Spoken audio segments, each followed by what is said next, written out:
یا رحمت للعالمین یا رحمت للعالمین یا رحمت الحمدللہ رب العالمین والصلاة والسلام علی حبیبہ محمد وآلہ واصحابہ اجمعین۔ اعوذ باللہ من الشیطان الرجیم، بسم اللہ الرحمن الرحیم۔ یہ ایک سوال ہے کہ اہل تصوف کے دو نظریات وحدت الوجود اور وحدت الشہود کیا مطلب ہے؟ وضاحت کیجیے۔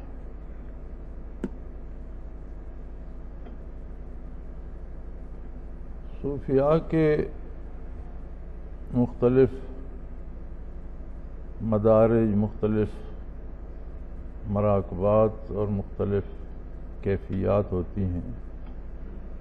جس طرح علوم ظاہری میں اسباق چلتے ہیں، اسی طرح کیفیات باطنی بھی سبق در سبق چلتی ہیں اور ان کی مختلف کیفیات ہوتی ہیں۔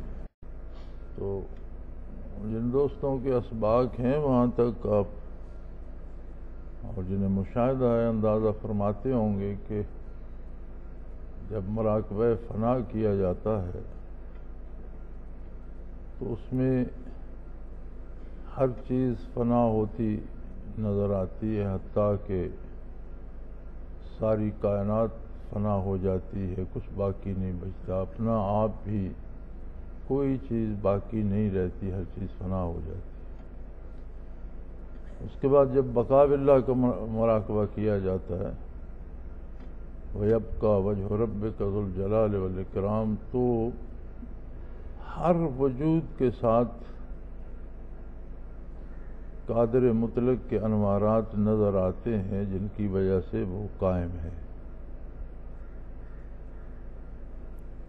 تو سامنے سمجھ آ رہی ہوتی ہے کہ قائم بالذات صرف اللہ کی ذات ہے، باقی سارے وجود اس کے قائم رکھنے سے قائم ہیں، اس کے بنانے سے بنتے ہیں اور اس کے مٹانے سے مٹ جاتے ہیں، ان کی اپنی ذاتی کوئی حیثیت نہیں ہے۔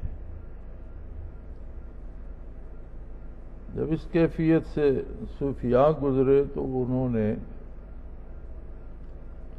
یہ کہا کہ وجود دراصل ایک ہی ہے اور وہ ہے اللہ تعالیٰ کا، جو ازل سے ہے، ابد تک ہے، ہمیشہ ہے، ہر حال میں ہے، ہر جگہ ہے، باقی نہ ہونے کے برابر ہیں اور صرف اس کے قائم رکھنے سے قائم رہتے ہیں، اس کے مٹا دینے سے مٹ جاتے ہیں، ان کی کوئی ذاتی حیثیت نہیں ہے۔ اسے وحدت الوجود کا نام دیا گیا کہ وجود صرف ایک ہے، واحد ہے، لا شریک ہے، باقی وجودوں کا ہونا یا نہ ہونا برابر ہے، جو کچھ کائنات میں ہے یا جہاں تک جو کچھ ہے اس کا ہونا نہ ہونا برابر ہے۔ شیخ محی الدین ابن عربی رحمۃ اللہ تعالی علیہ نے جب اس نظریے کو اپنی کتاب میں جگہ دی اور اس پر بحث فرمائی تو پھر یہ مستقل ایک نظریہ بن گیا، لیکن اس کا مفہوم یہ تھا جو میں عرض کر رہا ہوں۔ بعد میں جو لوگ آئے، یہ بات کاملین کی تھی، اہل علم کی تھی، بعد میں جب لوگ آئے ان کا کمال نہ علوم باطنی میں اس پائے کا تھا، نہ علوم ظاہری میں ان کے علوم اس پائے کے تھے، تو اس میں ایک قباحت آ گئی، بجائے اس کے کہ یہ سمجھا جاتا کہ اللہ ہی باقی ہے، باقی جو کچھ ہے یہ فانی ہے، سمجھا یہ جانے لگا کہ ہر وجود میں اللہ ہے۔ یعنی وحدت الوجود کا جو مفہوم تھا وہ یکسر بدلنے لگا۔ تو یہ تو ہندوؤں والا عقیدہ بننے لگ گیا تھا، جیسے ہر وہ طاقت جسے وہ ناقابل تصغیر سمجھتے ہیں اس میں بھگوان موجود ہے۔ بڑا پہاڑ ہو تو اس کی پوجا شروع کر دو، بڑا درخت ہو تو اس کی پوجا شروع کر دو، کوئی بھی جانور ایسا ہو قابو نہ آئے تو اس کی پوجا کرنا، اس میں بھگوان ہے۔ تو وہ جو اس میں قباحتیں در آئیں نااہلوں کی وجہ سے وہ یہ تھی.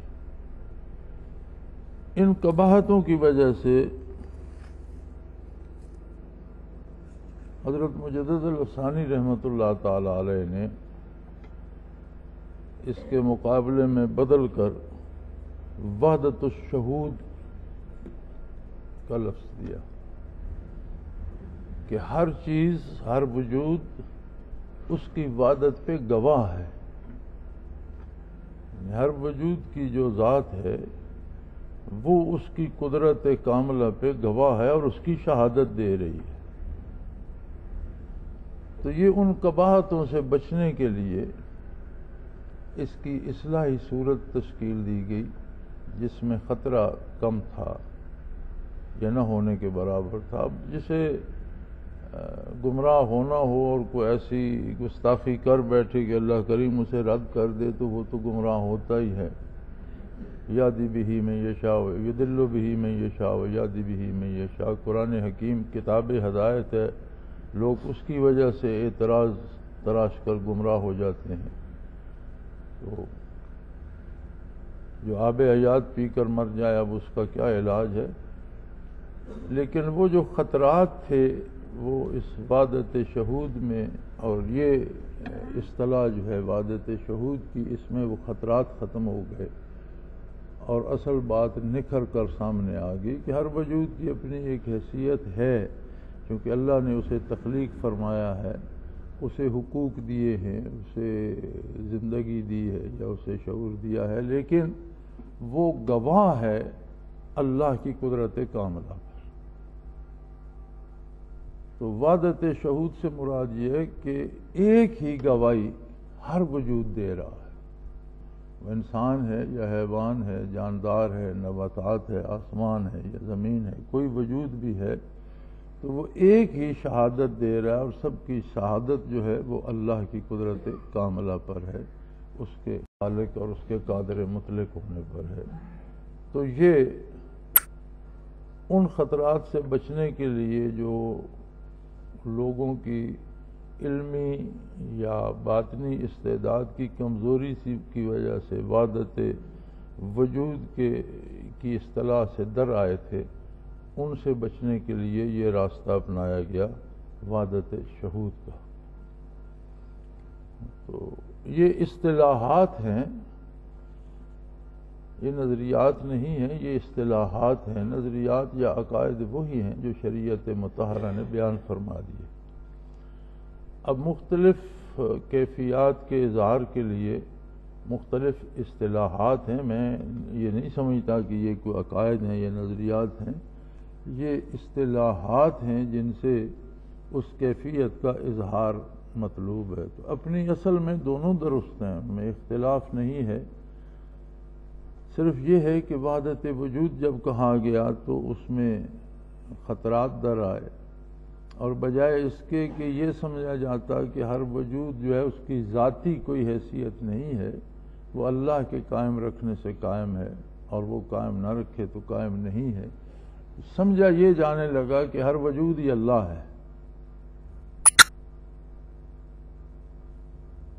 تو اس اصطلاح کی جگہ دوسری اصطلاح حضرت مجدد رحمۃ اللہ تعالی علیہ جو سامنے لائے وہ تھی وحدت شہود،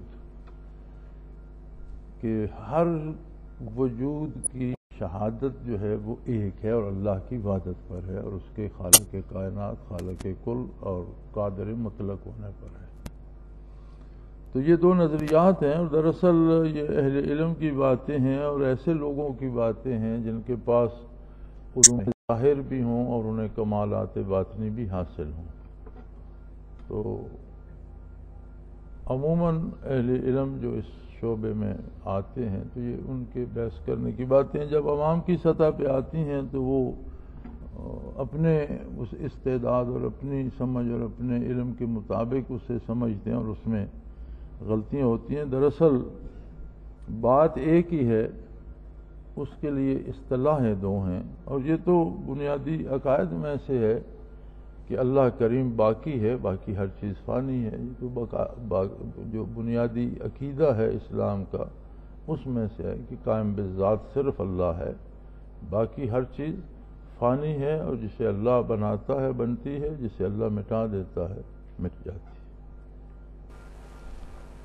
یہ ایک ایسا فن ہے کہ اس میں ہر شخص کو اپنی استعداد، اپنی علمی استعداد، جس طرح اللہ کریم نے مختلف استعداد دی ہے علم کے لیے، علم ظاہر کے لیے، دو شخص اکٹھے پڑھتے ہیں، ایک استاد سے پڑھتے ہیں، ایک جیسی کتابیں پڑھتے ہیں، لیکن دونوں کی حیثیت الگ الگ ہوتی ہے، اس لیے کہ دونوں کی اپنی استعداد جو ہے حصول علم کی وہ الگ ہوتی ہے۔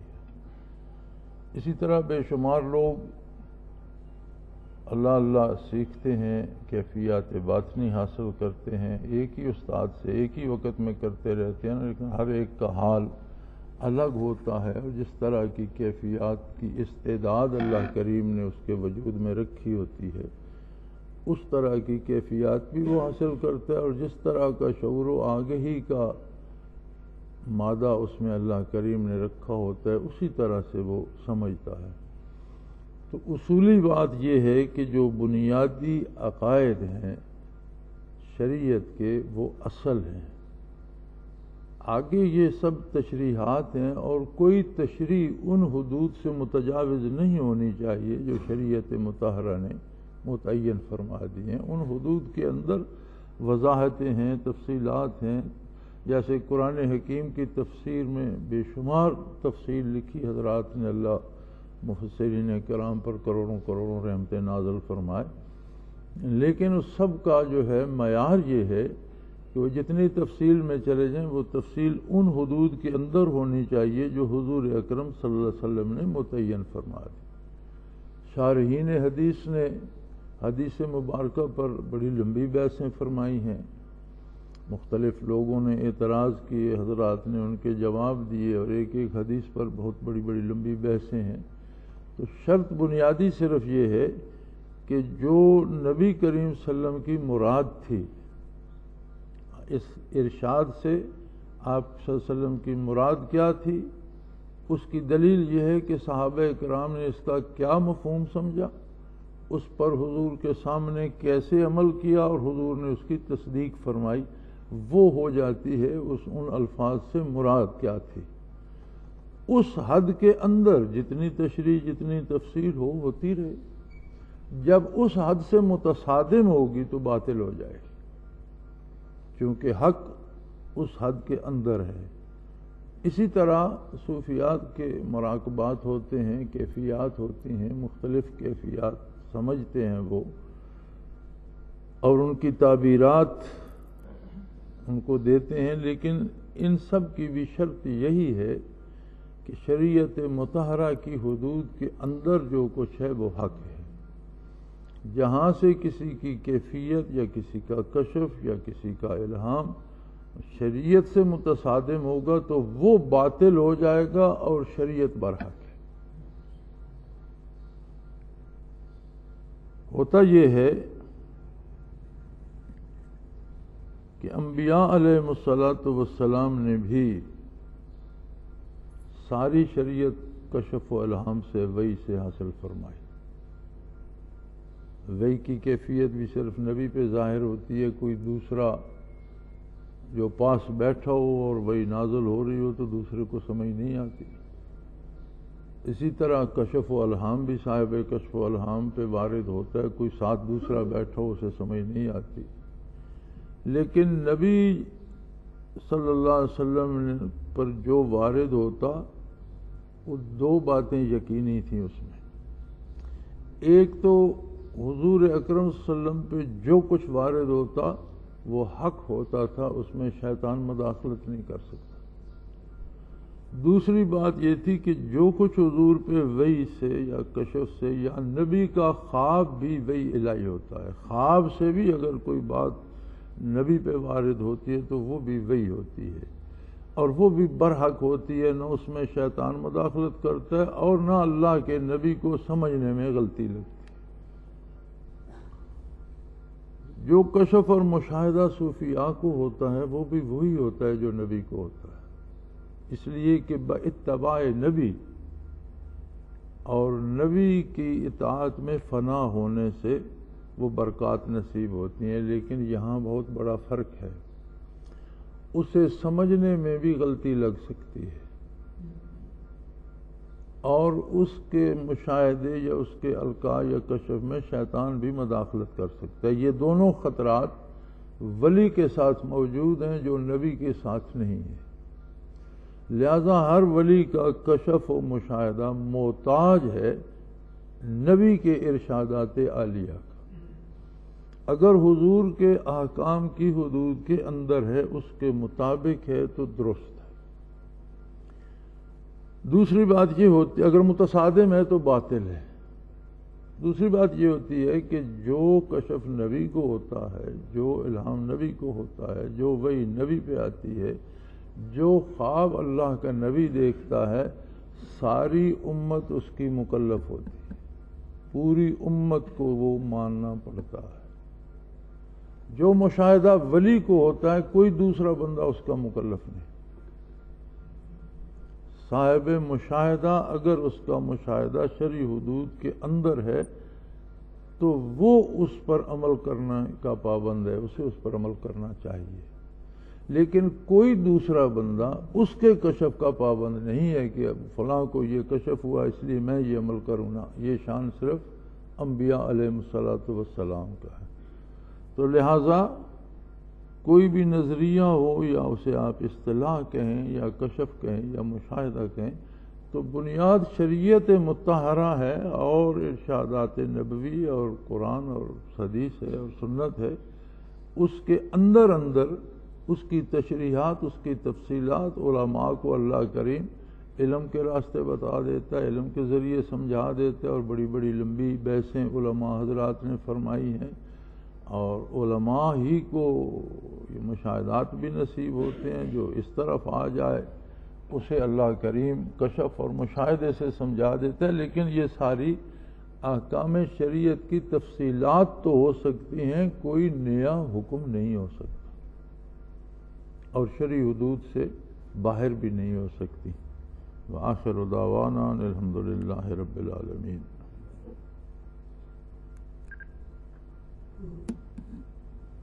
الحمدللہ رب العالمین والصلاة والسلام علی حبیبہ محمد۔